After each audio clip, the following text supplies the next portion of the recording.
Acid-base disturbances are highly tested because there are a wide range of common and not so common disorders that present with an abnormal pH. The most important thing in approaching an acid-base problem on the USMLE Step 2 is to have a consistent method with which you approach each problem. That way, you're sure not to miss anything. The anion gap can be calculated by taking the sodium and subtracting both the chloride and the bicarb. A normal anion gap is anywhere in the neighborhood between 6 and 12. And the difference between the positive and the negative charges comes from the negative charges found on albumin, the most common protein in the blood. So what does it mean when the anion gap is elevated?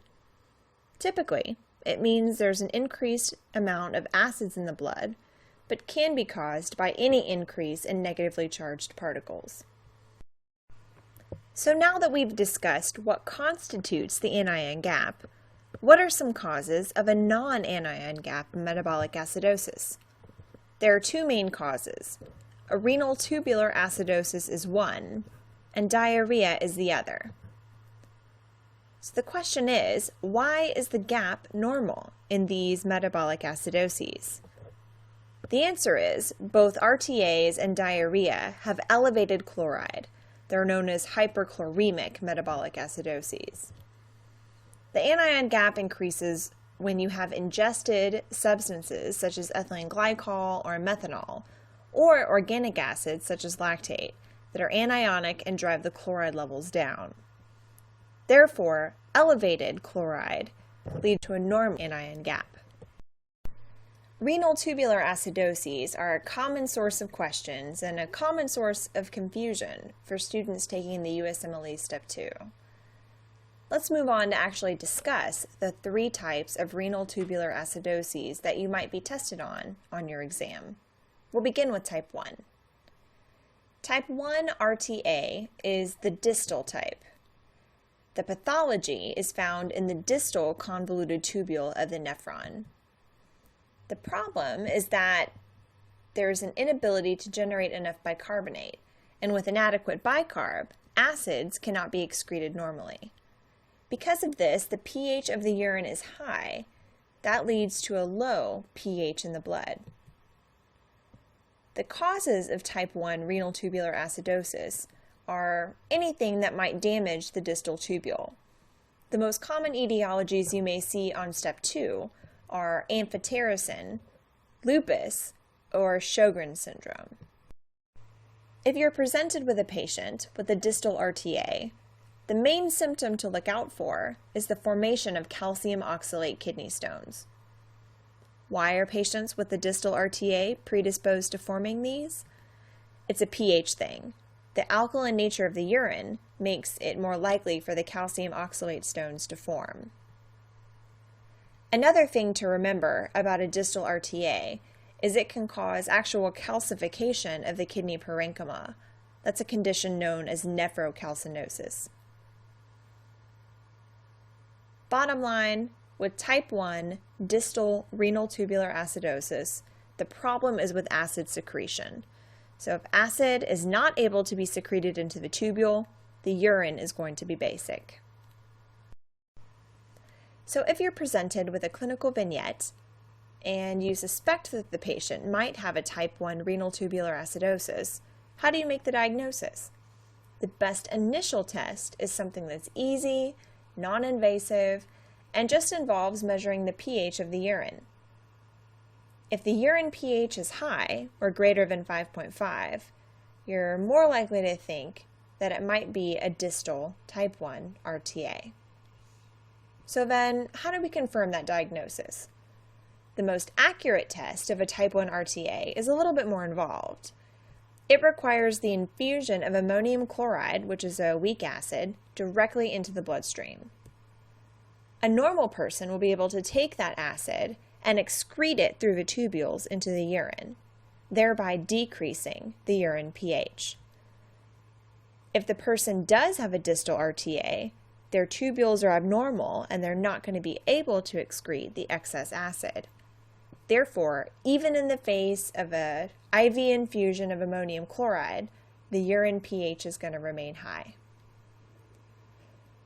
So, once you've made the diagnosis of a type 1 distal RTA, what do you do to treat it? The mainstay of treatment of a type 1 RTA is to replace bicarb.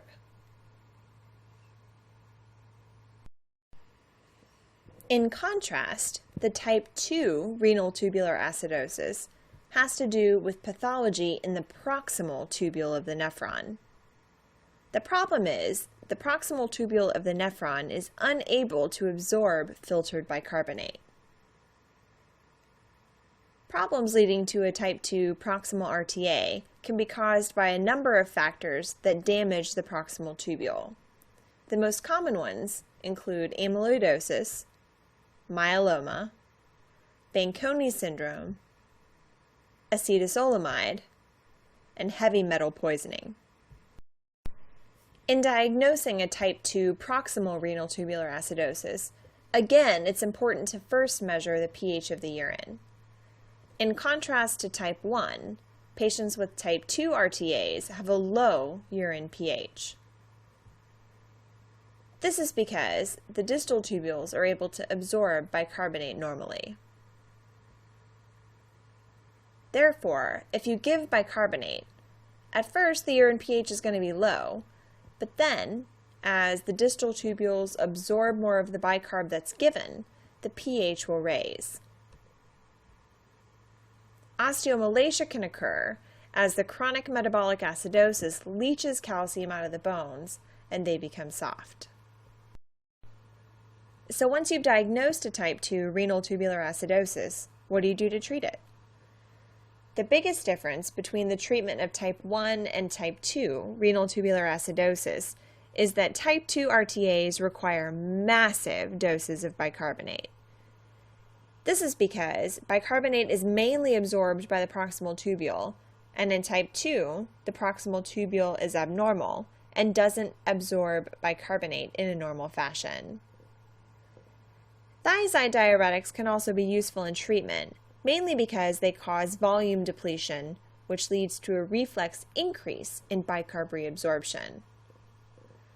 Not to complicate things further, but another similarity between type 1 and type 2 renal tubular acidosis is that both can be associated with hypokalemia. This is because in both 1 and 2 type renal tubular acidosis, increased amounts of potassium is lost in the urine. So we've talked about type 1, we've talked about type 2, renal tubular acidosis. Next, we'll talk about type 4, which is also known as hyporeninemic hypoaldosteronism. You might think that we skipped type 3, but actually, there's not a type 3 in the renal tubular acidosis family. So type 4, renal tubular acidosis, is caused by a problem in the distal nephron. The problem is there's a decreased amount or an abnormal effect of aldosterone on the nephron. This leads to the loss of sodium, the retention of potassium and protons by the kidney. The main cause of type 4 RTA is diabetes. The best test for type 4 RTA is going to be the detection of high urine sodium even after initiating a sodium-restricted diet. The biggest difference in laboratory findings between type 4 versus type 1 or 2 is that type 4 is associated with hyperkalemia, whereas type 1 and type 2 RTAs are associated with hypokalemia. So how do we treat a type 4 RTA? The mainstay of treatment is going to be the replacement of an aldosterone-like steroid, fludrocortisone. Fludrocortisone acts to promote sodium reabsorption and also facilitates potassium and proton secretion by the kidney. Fludrocortisone is the steroid with the highest mineralocorticoid activity, which means it acts most like the aldosterone that is missing or ineffective in a type 4 RTA. To review, let's go over the major testable differences between the types of renal tubular acidoses. First, let's take a look at urine pH, which remember is the best first test if you suspect a renal tubular acidosis. Urine pH can be variable in type 2, but in type 1, urine pH is always high, greater than 5.5, and it's always low in type 4, less than 5.5. Regarding blood potassium level, both type 2 and type 1 are associated with hypokalemia, whereas type 4 is different. It's associated with hyperkalemia. As far as the predisposition for kidney stones is concerned, type 2 RTA doesn't really have an increased risk, but type 1 is characterized by a much higher risk for developing nephrolithiasis. This is because of the alkaline nature of the urine.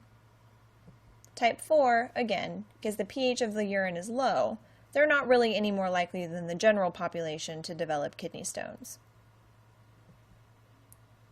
As far as the best diagnostic test is concerned, type 2 RTAs are diagnosed by administering bicarbonate and observing the effect on urine pH, whereas type 1 RTAs are diagnosed by administering acid and observing the effect on the urine pH.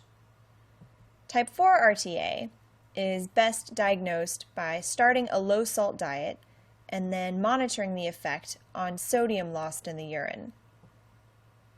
Finally, treatment. The treatment for a proximal or type 2 RTA is by giving a thiazide. Remember, bicarb doesn't work as well for type 2 RTA because massively high doses are required. Thiazides work here because they cause a volume contraction, which promotes the increased reabsorption of bicarbonate from the urine into the bloodstream. A distal or type 1 RTA does respond pretty well to bicarbonate, so that's the mainstay of therapy here for type 1. Finally, type 4, again a little bit different. The treatment for type 4 is to give fludrocortisone. It replaces the aldosterone that's either missing or not working very well. If you have a patient on the USMLE Step 2 who has a non-anion gap metabolic acidosis, the next best step in working up the actual specific cause is to calculate the urine anion gap, which is just the urinary sodium minus the urinary chloride and the urinary bicarb. If this number is a positive value, you should think more along the lines of a renal tubular acidosis. In an RTA, the kidney cannot excrete acid normally, so less chloride is excreted into the urine, and more sodium with less chloride yields a positive number on the urine anion gap. If the urine anion gap yields a negative number, you should be thinking more along the lines of diarrhea. Diarrhea has a negative urine anion gap because as the kidney tries to excrete the acids, chloride is excreted along with the protons, leading to a negative number. So we've just finished discussing renal tubular acidoses and diarrhea as the major causes for non-anion gap metabolic acidosis.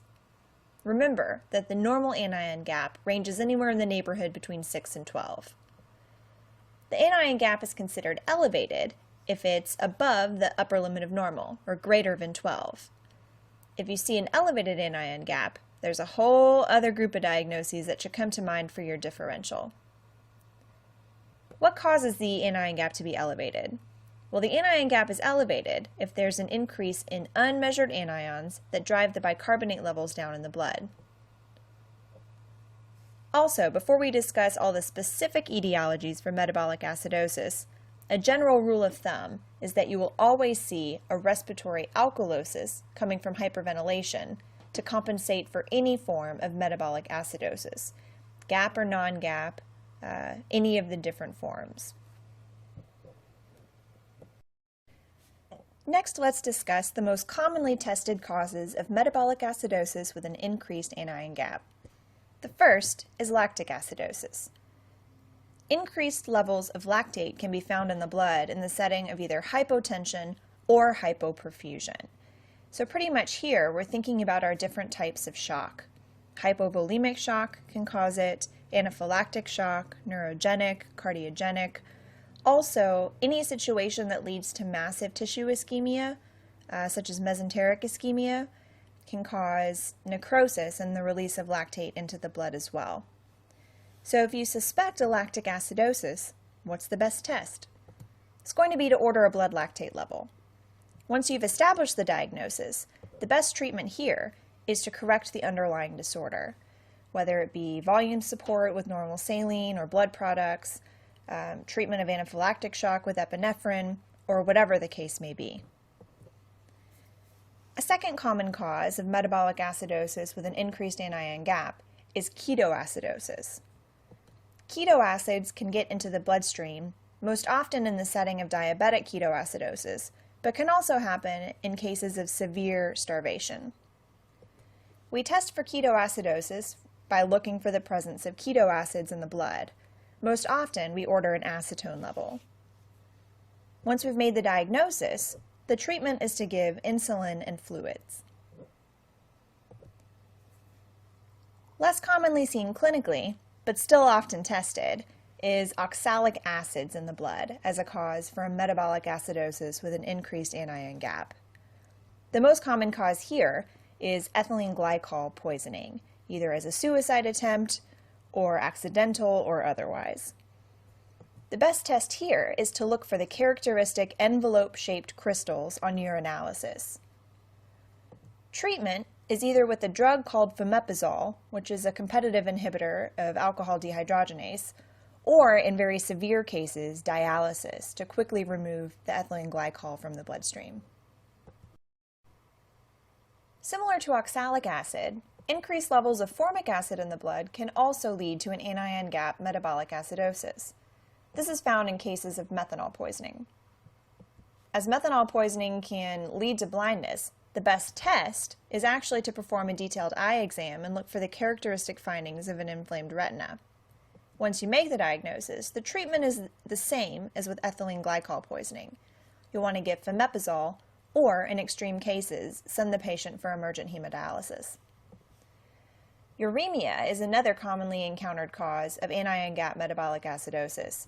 The cause here is renal failure, either acute from a glomerular nephritis or something that's more chronic in nature, like a dialysis-dependent patient who missed a couple sessions, or in someone with progressive chronic kidney disease that's finally tipped over the edge. The best test here is to look for our markers of renal function, including BUN and creatinine, and the only treatment for an acidosis related to uremia is to send the patient for urgent hemodialysis. Finally, salicylate poisoning can also cause an anion gap metabolic acidosis, and we see this in cases of aspirin overdose. We can order an aspirin level to confirm our suspicions, and the treatment, as aspirin is an acid, is to alkalinize the urine with something like acetazolamide to help facilitate renal excretion. If you're presented with a patient in whom you suspect any acid-base disturbance, the best initial test is always an arterial blood gas. Not only is it the best way to measure the pH accurately, it also gives you values for PCO2 and bicarbonate, which are necessary for determining whether the acid-base disturbance is either respiratory or metabolic in origin. If we're talking specifically about a metabolic acidosis, there are 3 findings you will always see on the ABG. The first is a decreased pH. A pH less than 7.4 indicates acidemia, which just means increased acids in the blood. If the acidosis is metabolic in origin, you will always see decreased PCO2 as a respiratory compensation. Finally, decreased bicarbonate is the proof you need to prove that the acidemia is due to a metabolic problem. Even though the ABG is a great test, remember its limitations. You can't determine the etiology of a metabolic acidosis from the ABG alone. You have to do the other tests that we talked about in the previous slides in order to help elucidate what might be causing the metabolic acidosis. Now, before we move on to metabolic alkalosis, the one thing to remember about a metabolic acidosis is that there is always a compensation.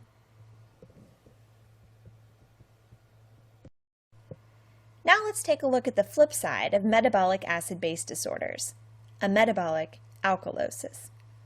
In addition to alkalemia, which is defined as a pH greater than 7.4, what are some other laboratory findings you can see in metabolic alkalosis? The main one to remember is that you will see an elevated serum bicarbonate level. This is what helps you confirm that the alkalemia is metabolic in origin. Like we said on the last slide, all metabolic problems are going to have a respiratory compensation. In the case of metabolic alkalosis, the compensatory response is going to be to decrease the respiratory rate. That's going to lead to CO2 retention and a compensatory respiratory acidosis. So what are the etiologies of metabolic alkalosis that you need to know for your exam? The first one, and the most common one, is GI losses. Either vomiting or nasogastric suction is going to lead to the loss of protons and their associated chloride ions through the GI tract. Also, anything leading to a high aldosterone state can also cause a metabolic alkalosis. Remember, the actions of aldosterone are to promote the reabsorption of sodium, the secretion of protons, and the secretion of potassium. So increased aldosterone is going to lead to increased proton loss by the kidney. So some causes of hyperaldosteronism include primary, Cushing's disease, increased ACTH from either a pituitary or a lung tumor, volume contraction like with overaggressive diuresis, and licorice. Diuretics themselves can also cause a metabolic alkalosis. Milk alkali syndrome, if a patient takes a lot of antacids with milk, can lead to a metabolic alkalosis. And finally, hypokalemia can cause a metabolic alkalosis because of the way the kidney handles potassium ions and protons. As with any patient with a suspected acid-base disturbance, the best initial test is going to be to obtain an arterial blood gas. So what are the findings on ABG going to be in a patient with a metabolic alkalosis? Well, you'll always see an increased pH. So pH greater than 7.4 indicates alkalemia. You will always see an increased PCO2. That makes up the compensatory respiratory acidosis we talked about previously. And finally, you'll always see increased bicarbonate. That's what proves to you that the acidemia is indeed caused by a metabolic problem. Remember that metabolic derangements often kill patients because of complications of cardiac arrhythmia. Metabolic derangements can also be dangerous because they can alter potassium levels. Next, we'll talk briefly about acid-base disturbances that are caused by respiratory problems. Traditionally, we're taught if a patient is breathing too fast, they blow off too much CO2, and they can develop a respiratory alkalosis. On the flip side, if a patient is not breathing fast enough, they can retain CO2 and develop a respiratory acidosis. But actually, it's a little bit more complicated than that. Minute ventilation is a much more precise measure of respiratory status than respiratory rate alone. You may remember this equation from your Step 1 studies, but minute ventilation can be calculated by taking the respiratory rate and multiplying it by the tidal volume. This is an important distinction to make because even if a patient is hyperventilating, if they're hyperventilating with a tiny tidal volume, their minute ventilation won't increase and they may not develop a respiratory alkalosis. Finally, let's talk about some commonly tested facts regarding respiratory acid-base disturbances. The key ABG finding in respiratory alkalosis is a decrease in the PCO2, whereas in a respiratory acidosis, the key ABG finding is going to be increased PCO2. In the case of respiratory alkalosis, you see increased minute ventilation. That's an increase in either respiratory rate or tidal volume. Conversely, in respiratory acidosis, the increased PCO2 is caused by a decrease in minute ventilation. Now you can see a metabolic acidosis as a compensation for a respiratory alkalosis, but as a general rule, metabolic compensations take a lot longer to develop. So if the respiratory alkalosis is acute in nature, the kidneys won't necessarily have time to compensate.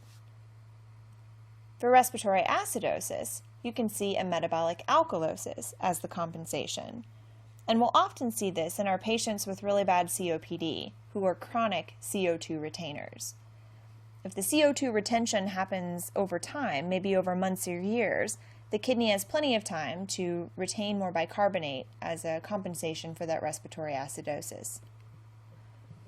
Finally, some etiologies that you should know for respiratory alkalosis include anemia, anxiety, pain, and fever. All of these can lead to tachypnea, which can lead to blowing off more CO2 and developing a respiratory alkalosis. Interstitial lung disease and pulmonary emboli are two additional causes of respiratory alkalosis. For respiratory acidosis, the etiologies to remember are COPD and emphysema, drowning, opiate overdose, which suppresses respiratory drive and decreases respiratory rate, alpha-1 antitrypsin deficiency, which allows less gas exchange for breath, kyphoscoliosis, and sleep apnea or morbid obesity, which also both limit gas exchange. This concludes our discussion of acid-base disturbances.